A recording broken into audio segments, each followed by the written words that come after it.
Hey guys, just wanted to make a quick video series on entrepreneurship. There are two reasons for doing this. Number one is that in general, it's difficult to get advice from other entrepreneurs in India, right? Normally, we're too busy building stuff, doing stuff, so it gets kind of difficult to kind of share. And right now, I'm going through a bit of a lean period, and I'm really taking time off to build my next startup. So I thought it's a good opportunity for me to share some of my learnings with everyone. The second reason I want to do this is because I'm still not a successful entrepreneur, and I think that's an advantage because you find a lot of these books which describe so many mantras for being successful, but I think in all these cases, the successful person sees a series of events that led to his success, which may not be true, right? So I find that these are a little bit over marketed. Some of the advice is a little hyped up, and when you really try to apply in practice, a lot of the stuff doesn't really work.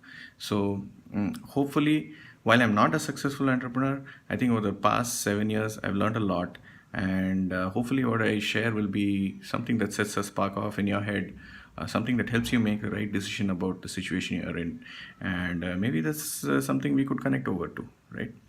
So anyway, here goes the first thought. My first thought is on part-time co-founders, and I think if you're running a startup, you should just not do this, right?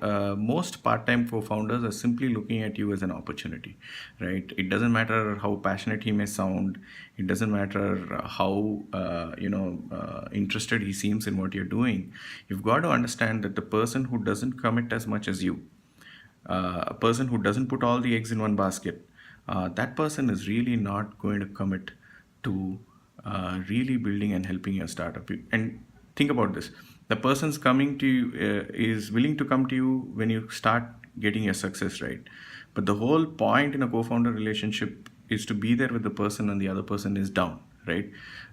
If you're not really able to nurture a good relationship that works when things are not going fine, then it doesn't make any sense. So that is difficult to achieve even with full-time co-founders, right? So imagine what it's like with a part-time co-founder who is in general just testing you out to see if you're going to be successful.